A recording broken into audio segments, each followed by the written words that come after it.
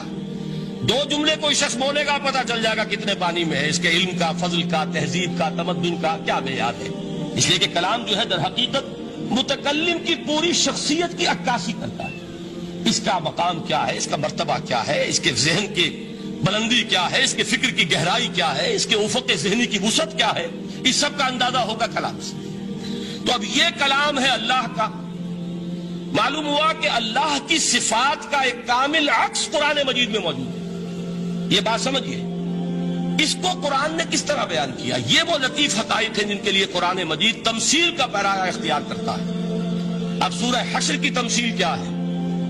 لو انزلنا هذا القرآن على جبل, اگر ہم نے اس قرآن کو کسی پہاڑ پر اتار دیا ہوتا, لرأيته خاشعا متصدعا من خشية اللہ, تم دیکھتے اس پہاڑ کو کہ اللہ کی خشیت سے دب جاتا اور پھٹ جاتا. وَتِلْكَ الْأَمْثَالُ نَضْرِبُهَا لِلنَّاسِ لَعَلَّهُمْ يَتَفَكَّرُونَ. اور یہ مثالیں ہیں جو ہم لوگوں کے لیے بیان کرتے ہیں تاکہ وہ تفکر سے کام لیں, غور و فکر کریں. اگر میں اور آپ قرآن کی عظمت سے واقف نہیں ہوں گے, اس بات کو نوٹ کر لیجئے, تو میں اور آپ اپنا وقت کیسے صرف کریں گے اس کے لیے؟ انسان کا ایٹیچیوڈ بڑا یوٹیلیٹیرین ہے آج کے انسان کا خاص طور پر. وہ کسی ایسے ہی کام کے لیے وقت لگائے گا جس میں اس کے لیے فائدہ ہو, اور اس فائدے کی چیز اگر نہیں ہے تو اس کی طرف متوجہ نہیں ہوگا. اگر قرآن مجید کی عظمت کا ہمیں ادراک ہو جائے تو ہم اپنا پورا وقت اس کے لیے وقف کر دیں گے, اس کو سمجھیں گے, اس کی گہرائیوں میں غوطہ زنی کریں گے. جیسے اقبال نے کہا کہ قرآن میں ہو غوطہ زن اے مرد مسلمان. لیکن اگر یہ کہ اس کی عظمت کا ادراک نہ ہوا تو بس یہ کہ کبھی اتفاق ہو گیا کہ کھول لیا اور اس کو پڑھ لیا, پڑھ بھی لیا بغیر سمجھے, اور اس کا ثواب کسی اور کو پہنچا دیا. وہ آج حصول ثواب بھی نہیں رہا, ایصال ثواب ہی رہ گیا. ورنہ یہ کہ بہرحال علامہ اقبال نے جو اس پر پھپتی چست کی ہے کہ بآیا تشترا کارے جزی نیست کہ از یاسین او آسا بمیری. اس قرآن کی عظیم آیات سے اے مسلمان آج تیرا سروکار صرف اتنا رہ گیا ہے کہ کوئی شخص مر رہا ہو, عالم نزا میں ہو, تو اس کو یاسین سنا کر اس کی جان جلدی سے نکال دو, آسانی سے نکل جائے. بس یہ سروکار رہ گیا. میں یہ نہیں کہتا کہ نہ پڑھی جائے, حضور نے فرمایا ہے پڑھنی چاہیے, لیکن صرف یہ نہیں ہے اس کا مصرف. یہ تو انسانی زندگی کی رہنما کتاب بن کر نازل ہوئی ہے. اس کے اوپر اس اعتبار سے توجہ تم نہیں کر رہے ہو, بلکہ تمہاری اس کے ساتھ جو ہے دلچسپی صرف اتنی رہ گئی. تو پہلی بات یہ کہ یہ سمجھیے کہ قرآن نے یہ تمثیل اختیار کی اپنے عظمت کے بیان کے لیے. اگر ہم نے اس قرآن کو پہاڑ پر اتار دیا ہوتا تو تم دیکھتے کہ وہ پھٹ جاتا اور دب جاتا. اب اس کو سمجھیے, القرآن یفسر بعضہ بعضا, قرآن کا ایک حصہ دوسرے حصے کی تفسیر کرتا ہے. سورہ اعراف میں واقع آیا ہے کہ حضرت موسیٰ علیہ السلام کا آپ کو معلوم ہے کہ کوہ طور پر اللہ تعالیٰ سے ہم کلامی کا شرف حاصل کرتے تھے. گفتگو ہو رہی ہے لیکن اللہ نظر نہیں آ رہا. اب اس کو اپنے اوپر طاری کیجئے. یہ صاف سامنے آتے بھی نہیں, صاف چھپتے بھی نہیں. یہ جو صورتحال تھی کہ اگر کسی کی آپ آواز سن رہے ہیں, کلام سن رہے ہیں, سامنے نہیں آ رہا, تو آپ کے دل میں خواہش پیدا ہوگی کہ ذرا سے یہ پردہ بھی اٹھا دیا جائے, مجھے دیدار بھی حاصل ہو جائے. لہذا سورہ اعراف میں ہے جب کئی بار یہ شرف ہم کلامی حاصل ہوا اللہ سے, تو حضرت موسیٰ علیہ السلام نے بڑی ہمت سے کام لیا, بڑی جرت کی, درخواست کر دی, رب ارنی انظر الیک. یہ جو پردہ بیچ میں حائل کیا ہوا ہے پروردگار, تو میرا شوق دیکھ, میرا اشتیاق دیکھ, تو مجھے ذرا دیدار بھی عطا ہو جائے. اس پر کیا بات کہی گئی؟ لن ترانی, موسیٰ تم مجھے ہرگز نہیں دیکھ سکتے, تم اس جسد ظاہری کے ساتھ, اس جسد مادی کے ساتھ, ان عنصری آنکھوں سے میرا دیدار نہیں کر سکتے. ولیکن انظر الی الجبل, دیکھو ہم تمہیں ایک مثال دیے دیتے, ذرا اس پہاڑ کی طرف دیکھو, ہم اپنی ایک تجلی اس پر ڈالیں گے. فَإِنِ اسْتَقَرَّ مَكَانَهُ فَسَوْفَ تَرَانِي, اگر وہ پہاڑ ہماری تجلی کو جھیل جائے, تحمل کر لے, تو تم بھی سوچنا کہ شاید ہمیں دیکھ سکو. اس کے بعد ہوا کیا؟ فلما تجلی ربہ للجبل جعلہ دکا وخر موسیٰ صعقا. جب اللہ تعالیٰ نے پہاڑ پر اپنی ایک تجلی ڈالی تو وہ پہاڑ جو ہے پھٹ گیا. اور موسیٰ, اب دیکھیے براہ راست تجلی موسیٰ پر نہیں ہے, یہ انڈائریکٹ مشاہدہ ہے تجلی ربانی کا کہ جو پہاڑ پر ہوئی ہے, اور پہاڑ کی جو کیفیت ہوئی ہے اس کے مشاہدے سے حضرت موسیٰ بے ہوش ہو کر گر گئے. وَصَعِقَ مُوسَىٰ خَرَّ مُوسَىٰ صَعِقًا. یہ ہے وہ مثال جو یہاں دی ہے قرآن کے لیے. لَوْ أَنزَلْنَا هَذَا الْقُرْآنَ عَلَىٰ جَبَلٍ لَرَأَيْتَهُ خَاشِعًا مُتَصَدِّعًا مِّنْ خَشْيَةِ اللَّهِ. نتیجہ کیا نکلا؟ انفر کیجئے, استدلال, استنتاج. نتیجہ یہ نکلا کہ جو تاثیر تجلی ذات ربانی کی ہے وہی تاثیر کلام ربانی کی ہے. صرف یہ ہے کہ ہمیں اس کا شعور نہیں, ہمیں اس کا ادراک نہیں. یہ بالکل ذات کی تجلی کی جو تاثیر تھی وہی قرآن خود بیان کر رہا ہے کہ اس کلام ربانی کی. اس کو بھی علامہ اقبال نے خوب کہا ہے, فاش گویم آنچ در دل مزمرست. صاف کہہ دیتا ہوں جو کچھ میرے دل میں ہے. این کتابیں نیش چیزیں دیگر است. اسے کتاب نہ سمجھ بیٹھنا قرآن کو, یہ کتاب نہیں ہے, کچھ اور ہے. کچھ اور کیا ہے؟ مثل حق پنہاؤ ہم پیداستو زندہ پائندہ گویاستو. یہ تو جیسے اللہ تعالیٰ کی ذات ہے, مثل حق, ذات حق سبحانہ و تعالیٰ کی طرح یہ زندہ ہے, پائندہ ہے. مثل حق, پائندہ گویاستو, یہ جو ہے زندہ ہے, یہ متکلم ہے, کلام نہیں ہے. کل صفات ربانیہ جو ہے ظاہر اور باطن, مثل حق پنہاؤ, ظاہر و پنہا, اور حی و قیوم جیسے اللہ کی ذات ہے, وہی صفات اس کلام کی ہیں. اور اس کے بعد وہ شعر آیا تھا جو میں پہلے سنا چکا ہوں, چون بجاں در رفت جاں دیگر شود. جب یہ قرآن کسی انسان کے اندر سرایت کر جاتا ہے, اس کے دل پر نازل ہوتا ہے. دیکھیے یہ الفاظ آپ کو کہیں اور نہیں ملیں گے. میرے نزدیک جہاں علامہ اقبال اس دور میں قرآن کی عظمت کا سب سے بڑا ثبوت ہے, وہاں عظمت قرآنی کے سب سے زیادہ واقف اور اس کا سب سے زیادہ شعور رکھنے والے بھی علامہ اقبال. یہ الفاظ آپ کو کہیں نہیں مل سکیں گے کہ مثل حق پنہاؤ ہم پیداستو زندہ پائندہ گویاستو چون بجاں در رفت جہاں دیگر شود. جہاں چو دیگر شد جہاں دیگر شود. جب یہ انسانوں کے اندر سرایت کر جاتا ہے, ان کے اندر ایک انقلاب آ جاتا ہے, اور یہ اندر کا انقلاب ہے جو ایک عالمی انقلاب کا پیش خیمہ بنتا ہے. آپ آرڈیننس کے ذریعے سے نمازیں پڑھوائیں گے تو پھر نماز وہی پڑھی جائے گی جو آفس ٹائم میں آئے گی, باقی اور کیوں پڑھیں گے؟ وہ تو آرڈیننس کے ذریعے سے پڑھائی جا رہی ہے نا. اس کا حشر تو وہ ہوگا جو ہمارے ہاں دیکھا جا چکا ہے. اور اس وقت بھی, اس زمانے میں میں نے یہ سنا ایک جگہ کہ کلاس 4 امپلائیز جو ہیں, وہ شروع میں جب آرڈیننس نافذ ہوا تھا ہمارے ہاں تو دفتروں میں بڑا اہتمام ہوا, آفیسرز نے خاص طور پر بڑے اہتمام سے ظہر کی نماز پڑھنی شروع کی. لیکن مجھے بتایا گیا کہ کلاس, ایک گزارش ہے, اگر آپ ہمارے چینل پر نئے ہیں تو سبسکرائب ضرور کریں, اور ڈاکٹر اسرار احمد رحمت اللہ علیہ کے لیے سورہ فاتحہ پڑھ کر کامنٹ میں آمین لکھنا نہ بھولیں. شکریہ. 4 امپلائیز جو ہیں ہمارے, یہ ڈرائیورز ہیں, پی-انز ہیں, یہ کھڑے ہنستے رہتے ہیں, شریک نہیں ہوتے. میں نے ان سے کہا وہ اس لیے کہ انہیں معلوم ہے کہ آپ بھی تو یہی پڑھ رہے ہیں صرف نماز, باقی آپ کے ڈرائیور سے اور آپ کے خانسامہ سے یہ بات چھپی ہوئی نہیں ہے کہ عصر آپ نے بھی نہیں پڑھنی, یہ صرف زور ہے جو آپ پڑھ رہے ہیں. تو یہ اصل میں اندر کا انقلاب جب تک نہ آئے, باہر کا ٹھوسا ہوا انقلاب, وہ تو جب پریشر ہٹ جائے گا تبدیلی ختم ہو جائے گی. چون بجاں در رفت جہاں دیگر شود, اندر انقلاب آئے. جب اندر تبدیلی ہو جائے گی اب انسان کا پورا وجود بدلے گا, پھر اس کے اندر سے تبدیلی جو ہے وہ ابھرے گی, اسے کسی خارجی دباؤ کی ضرورت نہیں ہوگی. جہاں جو دیگر شد جہاں دیگر شود. اور جب انسانی شخصیتوں کے اندر یہ انقلاب اندر سے آتا ہے تو پھر وہ عالمی انقلاب بنتا ہے, جیسے کہ محمد رسول اللہ کا انقلاب.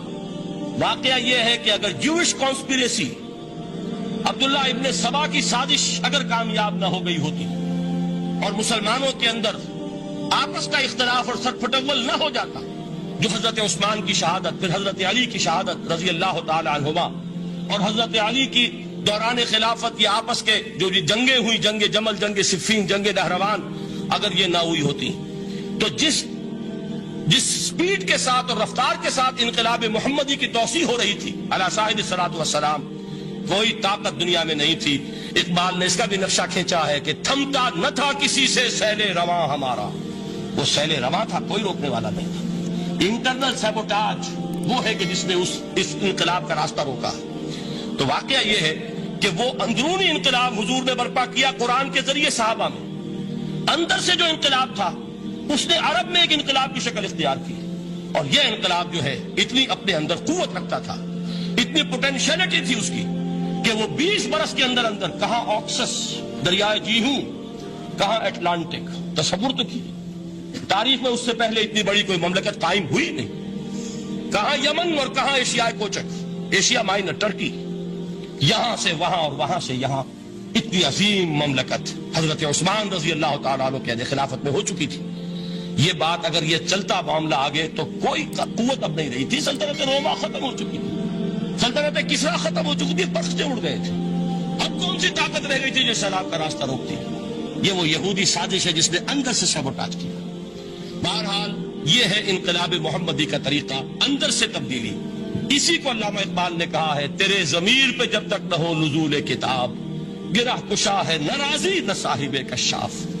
یہ قرآن اب بھی تم ایسے محسوس کرو کہ جیسے تمہارے دل پر نازل ہو رہا ہے۔ اور مجھے یاد آیا امام ابن قیم رحمت اللہ علیہ، ان کا ایک بڑا پیارا جملہ ہے، وہ کہتے ہیں قرآن کے بعض پڑھنے والے ایسے ہیں کہ جب وہ قرآن کو پڑھتے ہیں تو یوں محسوس کرتے ہیں کہ قرآن مصحف میں لکھا ہوا نہیں ہے، ان کے اپنے دل کے اوپر کندہ ہے، دل کے اوپر سے پڑھ رہے ہیں، یعنی اتنی کامل مطابقت وہ محسوس کرتے ہیں، اپنی فطرت، ہیومن نیچر اور قرآن کے اندر اتنی مطابقت ہے، اس طرح وہ ٹیلی کرتے ہیں ایک دوسرے کے ساتھ کہ محسوس ہوتا ہے کہ وہ کتاب ان صفحات میں لکھی ہوئی نہیں ہے بلکہ لوح قلب پر لکھی ہوئی ہے کہ جہاں سے وہ انسان اسے پڑھ رہا۔ تو پہلی بات تو قرآن مجید کی آیت کے حوالے سے اس پہلو سے ہمارے سامنے آئی کہ جو تاثیر ہے ذات ربانی کی تجلی کی، وہی تاثیر ہے اس قرآن مجید کی، بشرطے کہ ہمارے دل جو ہیں وہ کچھ اپنے اندر اس استعداد اور صلاحیت کو پیدا کر لیں۔ دوسرا مقام ہے سورہ یونس کا۔ اب کسی کلام کی عظمت کا دوسرا پہلو ہو سکتا ہے اس کی افادیت کے اعتبار سے، اس سے فائدہ کیا ہوگا نوع انسانی کے لیے۔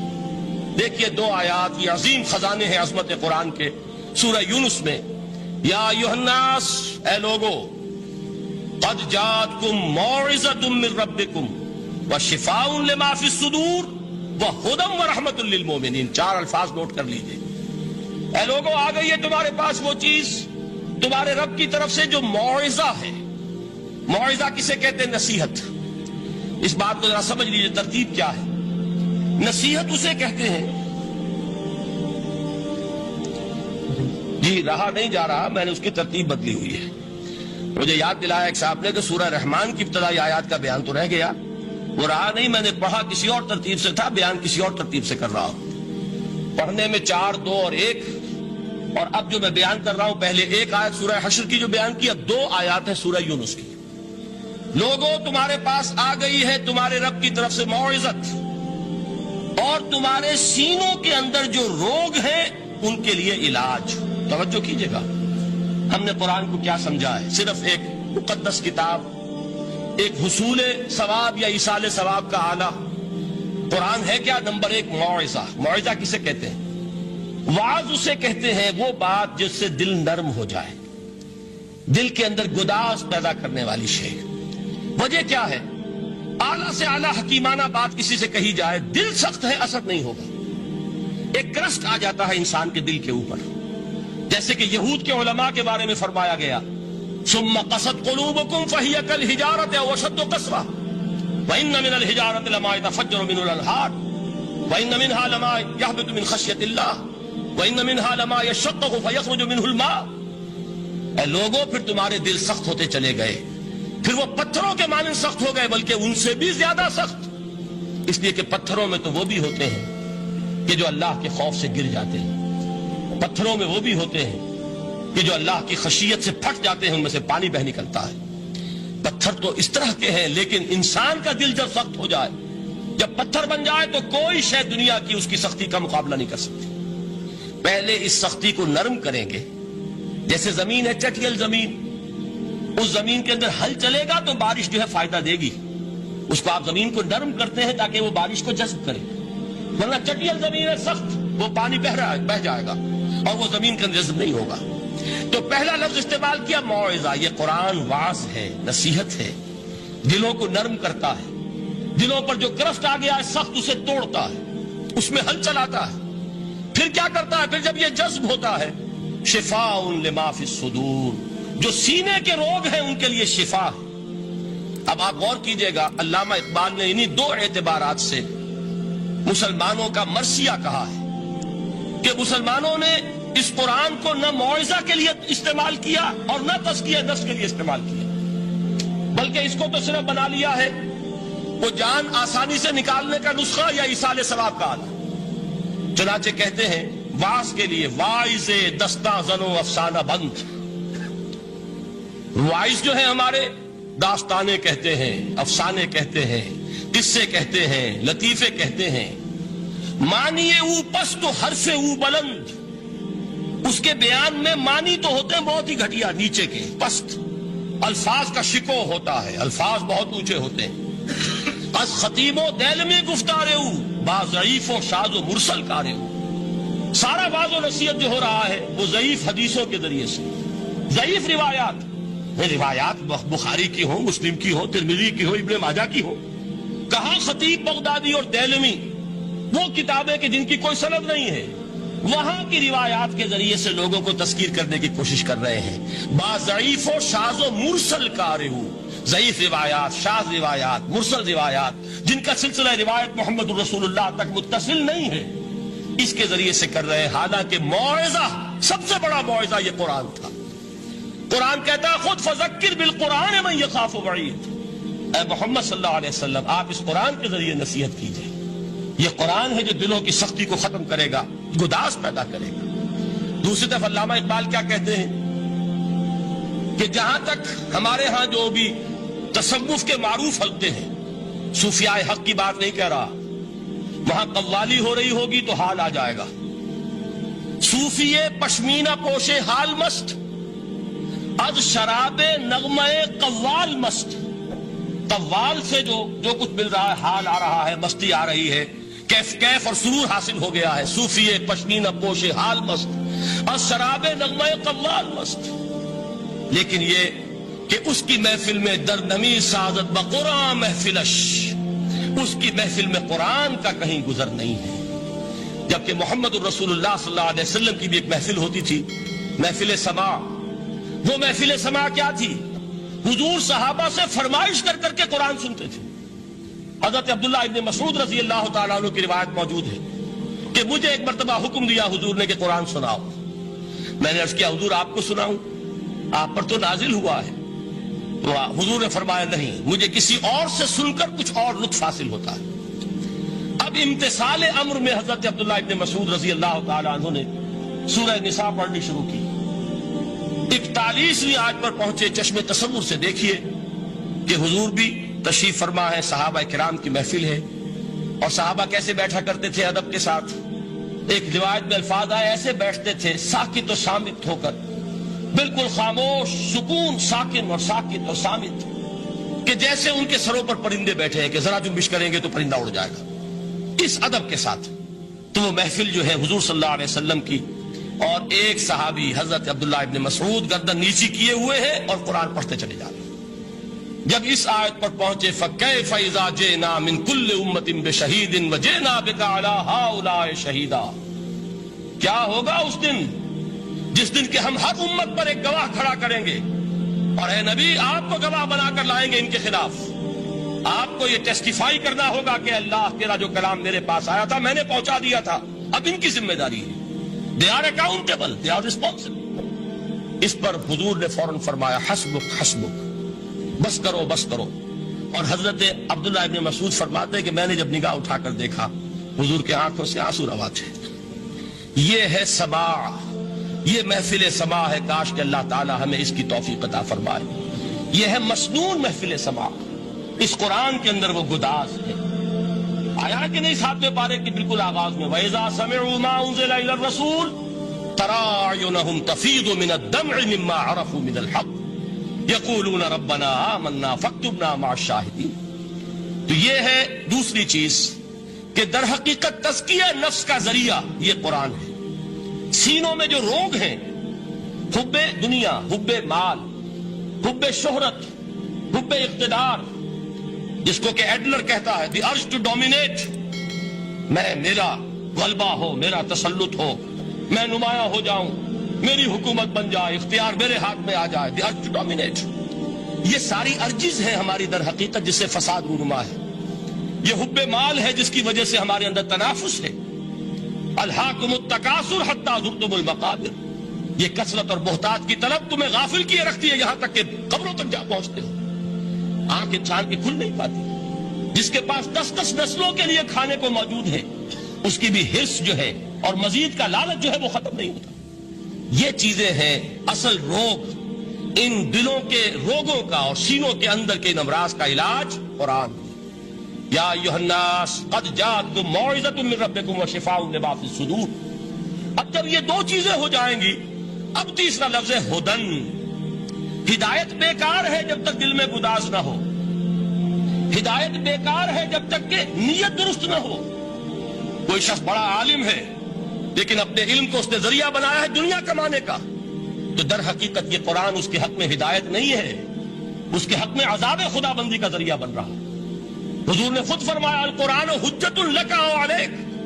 یہ قرآن یا تمہارے حق میں حجت ہے یا تمہارے خلاف حجت بنے گا قرآن کے قیامت کے دن. اس لیے کہ ایک شخص اس کو دنیا کمانے کا ذریعہ بنا رہا ہے، ایک شخص اس کو شہرت کے حصول کا ذریعہ بنا رہا ہے، ایک شخص علم کو ذریعہ بنا رہا ہے دنیا میں نمایاں ہونے کا، اپنی تعریف کا. حضور نے فرمایا کہ قیامت کے دن سب سے پہلے 3 افراد کا معاملہ پیش ہوگا عدالت خدا بندی میں. ایک وہ جو بڑا عالم سمجھا جاتا تھا، اس سے بڑا علم پھیلا. دوسرا وہ جو بہت صاحب ثروت تھا، اس نے بہت خیرات کے کاموں میں پیسہ لگایا. تیسرا وہ جو دنیا میں شہید سمجھا جاتا تھا کہ اللہ کی راہ میں جنگ کرتے ہوئے جان دیا. اللہ ان تینوں سے جو اس کو نعمتیں دی تھی ان کا ذکر کر کے پوچھے گا کہ میں نے تمہیں یہ دیا، تمہیں یہ دیا، تمہیں یہ دیا، تم کیا کر کے لائے؟ وہ شہید کہے گا کہ اللہ میں نے تیری راہ میں جنگ کی اور اپنی جان دے دی تاکہ تو راضی ہو جائے. اللہ فرمائے گا کذبتا، تو نے جھوٹ بولا. انک قد قاتلت لان یقال جریء. تو نے تو یہ جنگ اس لیے کی تھی کہ کہا جائے کہ بڑا جری ہے، بڑا بہادر ہے. یہ لوگوں سے بہادری کے تمغے لینا تمہارا مقصود تھا. وقد قیل، وہ کہا جا چکا ہے، اب یہاں تمہارے لیے کچھ نہیں. اور فرشتوں کو حکم ہوگا اور وہ اوندے منہ اس کو گھسیٹتے ہوئے جہنم میں جھونک دیں. دنیا میں شہید سمجھا جا رہا ہے، آخرت میں جہنمی. یہی حال اس عالم کا ہوگا، یہی حال اس دولت مند کا ہوگا. تم نے یہ علم پھیلایا تھا کہ تمہارے علم کا چرچا ہو جائے، تمہاری شہرت ہو جائے، لوگ تمہاری دست بوسی کرنے لگے، لوگ تم سے جھک کر ملے. وہ دنیا میں ہو گیا، تمہارا مطلوب مل چکا، تمہارا مقصود حاصل ہو چکا، اب یہاں کچھ نہیں. تو جان لیجئے کہ جب تک دلوں کے روگ درست نہ ہوں، علم بیکار ہے، ہدایت قطعاً غیر مفید ہے. پہلے دلوں کا کرشک اترے، اس کی سختی دور ہو، یہ ہے موعظہ. دلوں کے اندر سے حب جاہ، حب دنیا، حب مال نکلے، یہ ہے تزکیہ. شفاء لما فی الصدور. اب ہدایت خدا بندی، اب راستہ آپ دیکھیں گے اور اس راستے پر چلیں گے. یہ ہدایت جو ہے دنیا میں، یہی آخرت میں رحمت کی شکل میں ظاہر ہوگی. جنہوں نے اس قرآن کی ہدایت سے فائدہ اس دنیا میں اٹھایا، آخرت میں رحمت خدا بندی کی بدلیاں ان پر سائے کریں. ایک حدیث میں تو باقاعدہ الفاظ آئے ہیں کہ سورہ بقرہ اور سورہ آل عمران یہ 2 بدلیوں کی صورت میں ظاہر ہوں گی میدان حشر میں، اور ان لوگوں پر سایہ کریں گی کہ جن کو ان سے بڑی محبت تھی. یہ 4 الفاظ نوٹ کر لیجئے اسی ترتیب کے ساتھ. یا ایھا الناس قد جاءتکم موعظۃ من ربکم وشفاء لما فی الصدور وہدی ورحمۃ للمؤمنین. قل بفضل اللہ وبرحمتہ. اے نبی کہہ دیجئے یہ اللہ کا بڑا فضل ہے، لوگوں سمجھو. اس کی بڑی رحمت کا ظہور ہوا ہے اس قرآن کی شکل میں. اس کی رحمت کا مظہر اتم قرآن ہے، اس کے فضل کا سب سے بڑا ثبوت قرآن ہے. فبذالک فلیفرحوا. اس پر انہیں خوشیاں منانی چاہیے. اترانا ہے تو اس پر اترائیں کہ اتنی بڑی دولت ہمارے پاس ہے، اتنا بڑا احسان ہے جو اللہ نے ہم پر کیا ہے. فبذالک فلیفرحوا هو خیر مما یجمعون. جو چیزیں یہ جمع کرنے کی فکر کر رہے ہیں ان سے کہیں